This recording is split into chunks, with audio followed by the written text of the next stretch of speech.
మనం ఎంత బయటికి హ్యాపీగా ఉన్నా లోపల ఉండే బాధ మన తోడుబుట్టువులు కానీ మన కుటుంబం కానీ ఉంటే చెప్పాలి అనిపిస్తుంది. సో మీరేం చెప్పాలనుకుంటున్నారు? నాకు ఇంకా ఊహ కూడా తెలియదు.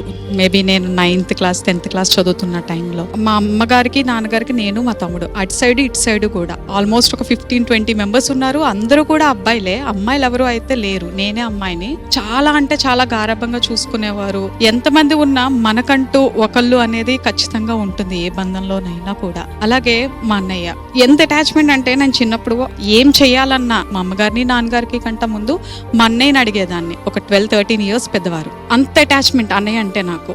అలాంటిది ఒక రోజు సడన్ గా అన్నయ్య ఒక అమ్మాయిని తీసుకుని ఇంటికి వచ్చారు. కానీ ఆ తర్వాత ఏమైందో తెలీదు. ఇంట్లో పెద్ద గొడవలు. మా అన్నయ్యని చాలా గట్టిగా కొట్టారు. ఏడుస్తూనే ఉన్నాం. అన్నయ్యని అలా కొట్టి కొట్టి ఆ అమ్మాయిని అయితే తీసుకెళ్లిపోయారు. ఆ రోజు మొత్తం అందరూ ఏదో నచ్చ చెప్పి అలాగున్నాం. రాత్రి పడుకుని పొద్దున్న లేసేటప్పటికి మా అన్నయ్య హ్యాంగ్ చేసుకుని చనిపోయారు.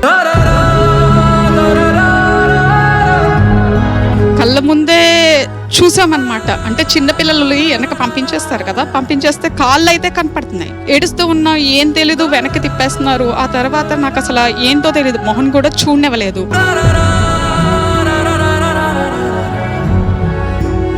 ఎంత లోన్ అయిపోయాను అని అంటే ఏది అడిగినా మా అమ్మగారి నాన్నగారిని తమ్ముడి కంటే ముందు అన్నయ్య అన్నయ్య ప్రతిదానికి అన్నయ్య అన్నయ్య అని తను ఒక్కరినే పిలిచేదాన్ని.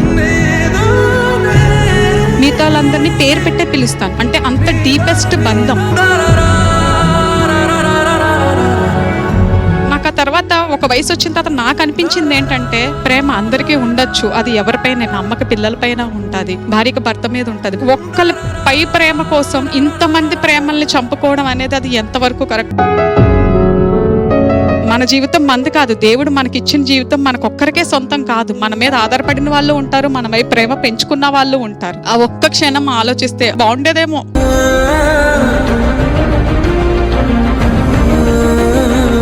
పెద్దమ్మ పెద్దనాన్న అందరూ ఇప్పుడు బానే ఉన్నారా? ఇప్పుడు బానే ఉన్నారు. బట్ ఒకడే కొడుకు, సపోర్ట్ లేదు. వాళ్ళు వీళ్ళు చూస్తే తప్ప ఇంకో ఆప్షన్ ఏమీ లేదు.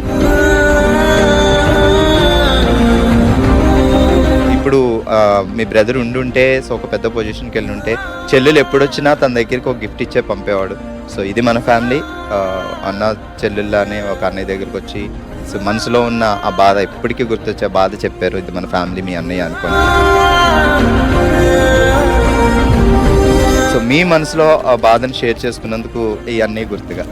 So be strong.